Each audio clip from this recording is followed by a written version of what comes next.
వాస్తవానికి ఇస్తామని చెప్పిన సమయంలో ఇచ్చి ఉంటే ఈ కాంగ్రెస్ పార్టీ ఇస్తామని చెప్పిన సమయంలో ఇచ్చి ఉంటే ఒకరిద్దరు ఇప్పుడు 1200 మంది చచ్చిపోయారు, ఒక 200 మంది ఈడవద్దు, ఇలా కథ ఈనరాద్దాం, 1200 మంది ఈ ఉద్యమాలు చేస్తూ ఉన్నారు ఉద్యమకారులు.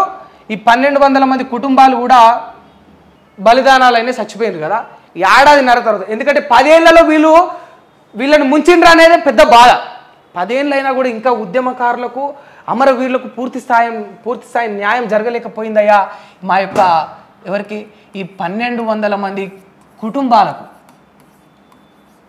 1200 మంది కుటుంబాలకు ఇంకా కూడా న్యాయం జరగలేకపోయింది, క్వశ్చన్ మార్క్గానే ఉండిపోయింది. ఈ 1200 మంది యొక్క కుటుంబాల యొక్క పరిస్థితి క్వశ్చన్ మార్క్గానే ఉండిపోయింది. వీళ్ళు అట్లా చేసిపోయింది. నేనేమంటా ఉన్నానంటే మీరు ఒక ఏడాదిన్నరలో ఎంతో కొంత గడువు తీసుకొని దయచేసి ఈ యొక్క ఉద్యమకారులకు ఉట్టి సన్మానాలే చేసుడు కాకుండా ఉద్యమకారులకు మళ్ళా ఈ 1200 మంది బలిదానాలైన కుటుంబాలకు మీరు ఉట్టి సన్మానాలు చేసుడు పరామర్శించుడే కాకుండా న్యాయం చేయుండ్రి. ఏమంటా ఉన్నాం మేము? న్యాయం చేయుర్రి, దయచేసి న్యాయం కావాలి వాళ్ళకు కావలసిన అవసరాలు ఏంది, వాళ్ళ యొక్క ఇబ్బందులు ఏంది, వాళ్ళు ప్రాణాలు కోల్పోయారు ఈ రాష్ట్రం కోసం. స్వరాష్ట్రం ఏర్పడడానికి వాళ్ళు ఎక్కడా కూడా తగ్గకుండా వాళ్ళ ప్రాణాలను సైతం ఇచ్చేసారు. ఒక్కసారి గుర్తు చేసుకుంటే కళ్ళెంబడి నీళ్ళు వస్తాయి, గుండె తరుక్కుపోతుంది. ఎవడన్నా ధైర్యం చేస్తాడా అన్న? రేపటి భవిష్యత్తు తరాల కోసం, రేపటి నా అన్నలకు అక్కలకు తమ్ములకు ఉద్యోగాలు వస్తాయి, ఇవాళ నేను చచ్చిపోతే అని చెప్పేసి శ్రీకాంతాచారి కిరోసిన్ పోసుకొని నిప్పంటించుకున్నాడు. అటువంటి అటువంటి శవాల పునాదుల మీద ఇవాళ నేడు నా తెలంగాణ రాష్ట్రం ఏర్పడ్డది. అది వాస్తవం కాదా? శ్రీకాంతాచారి లాంటి వాళ్ళు ఎంతోమంది కిరోసిన్ పోసుకుంటే, పోలీస్ కిష్టయ్య లాంటి వాళ్ళు తుపాకీ పెట్టుకొని తలకాయని పేల్చుకుంటే ఇవాళ నా తెలంగాణ రాష్ట్రం వచ్చింది. ఆ వచ్చిన తెలంగాణ రాష్ట్రంలో ఎన్ని ఇబ్బందులు ఉన్నాయి, ఎన్ని అవసరాలు ఉన్నాయి, ఎన్ని కష్టాలు ఉన్నాయి అనేది పూర్తి స్థాయిలో తీర్చాల్సిన బాధ్యత ఈ ప్రభుత్వాల పైన ఉంటుంది. గత ప్రభుత్వం ఉద్యమకారులను అమరవీరులను ఇబ్బందులు పెట్టింది, వాళ్ళకు పూర్తి స్థాయిలో న్యాయం చేయలేదు అనేది వాస్తవం. ఇప్పుడు మీ పైన ఆ బాధ్యత ఉన్నది.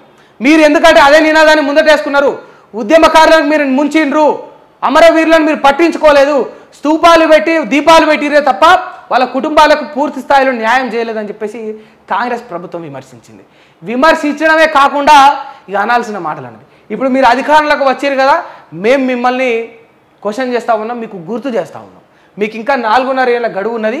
దయచేసి ఉద్యమకారులకు బలిదానమైన కుటుంబాలకు మీరు ఏ దిశగా న్యాయం చేస్తారో చేయాలి. ఎందుకు అంటే పదవుల పరంగా మీరు ఏం చేయలేరు. ఎందుకంటే ఎమ్మెల్యే ఎలక్షన్స్ అయిపోయినాయి, ఇప్పుడు ఎంపీ ఎలక్షన్స్ అయిపోయినాయి. ఇక రిజల్ట్స్ కోసం వెయిట్ చేయాలి. ఏమన్నా ఇస్తే ఇక కార్పొరేటర్ పదవులో లేకపోతే జెడ్పీటీసీలో ఎంపీటీసీలో తెలంగాణ కోసం ప్రాణాలు అర్పించిన వారికి మీరు ఇవ్వాల్సింది ఇక కార్పొరేటర్లు, ఇక జెడ్పీటీసీలు ఎంపీటీసీల పదవులు అయితే కాదు నాకు తెలిసి. ఎందుకంటే వాళ్ళు ప్రాణాలు ఇచ్చారు ఈ రాష్ట్రం కోసం. ఆ కుటుంబాలకు కష్టపడి ప్రాణాలకు తెగించి కొట్లాడిన వాళ్ళకు మీరు ఏ న్యాయం చేస్తారనేది ఇప్పుడు తెలంగాణ రాష్ట్రంలో ఒక క్వశ్చన్ మార్క్గా మిలిగిపోయింది. పట్టించుకోవాలని అనుకుంటే ఎవడు నినాదమే, ఇంకా ఎవడు అడుగుతలేడు, ఫ్రీ బస్ గురించి మాట్లాడుతున్నారు, మెట్రోల గురించి మాట్లాడుతున్నారు, నువ్వేంద్రా నాయన మళ్ళీ ఉద్యమకారుల ముచ్చట ముందటేసుకున్నావు అంటే బరాబర్ ముందటేసుకుంటా. ఎందుకు అంటే ఇవాళ తెలంగాణ రాష్ట్రం ఏర్పడ్డదంటే ఆ యొక్క ఉద్యమకారుల వల్లనే. ఇవాళ తెలంగాణ రాష్ట్రం ఏర్పడ్డదంటే ఒక కేసీఆర్ కొట్లాడితే కాలే, 1200 మంది వాళ్ళ ప్రాణాలను ఇస్తే వచ్చింది నా తెలంగాణ రాష్ట్రం. 1200 మంది ప్రాణాలు ఇస్తే వచ్చింది. దొడ్డి కొమురయ్య మొదలుపెట్టింది ఈ యొక్క ప్రాణాలను ఇవ్వడం. ఆయన నుంచి మొదలై ఇవాళ శ్రీకాంతాచారి లాంటి వాళ్ళు ఎంతోమంది వాళ్ళ ప్రాణాలను అర్పించడం వరకు కొనసాగి చాకలి ఐలమ్మ, ఆరుట్ల కమలాదేవి లాంటి వారు వీరోచిత పోరాటం చేసి శివంగులై కొట్లాడితే ఇవాళ తెలంగాణ రాష్ట్రం ఇన్ని ఏళ్ల పోరాటం తర్వాత నా తెలంగాణ రాష్ట్రం ఏర్పడ్డది. ఈ తెలంగాణ రాష్ట్రం కోసం అంత కష్టపడ్డ వారికి, అంత పోరాటం చేసిన వారికి న్యాయం జరుగుతుందా లేదా అనేది క్వశ్చన్ మార్కుగా ఉండిపోయింది నా తెలంగాణ రాష్ట్రంలో. ఆ క్వశ్చన్ మార్కుని ఫుల్ఫిల్ చేయాల్సిన బాధ్యత ప్రభుత్వం పైన ఉన్నది. గత ప్రభుత్వం ముంచిపోయింది.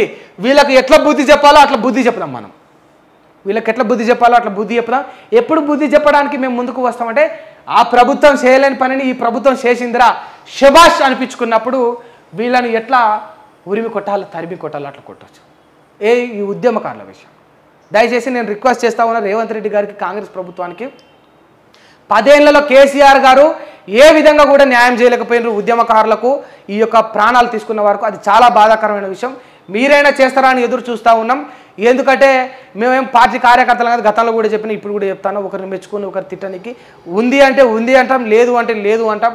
ఇంకా అన్యాయం అక్కడ మిగిలిపోయింది, న్యాయం జరగట్లేదు అంటే ఖచ్చితంగా దాన్ని వెలికి తీసి, అది 10 ఏళ్ల కిందటి ముచ్చటైనా 25 ఏళ్ల కిందటి ముచ్చటైనా కూడా వెలికి తీసి మళ్ళీ కళ్ళకు కట్టించి ముందుకు చూపించే పని అయితే నేను చేస్తానని మీకు మళ్ళా కూడా నేను చెప్తా ఉన్నా. ఉద్యమకారులు బలిదానాలు తీసుకున్న కుటుంబాలు ఇంకా వారి యొక్క జీవితాలు క్వశ్చన్ మార్క్గా మిగిలిపోయినాయి. ఆ యొక్క క్వశ్చన్ మార్కును ఫుల్ఫిల్ చేయాల్సిన బాధ్యత ఖచ్చితంగా ప్రభుత్వం పైన ఉన్నది.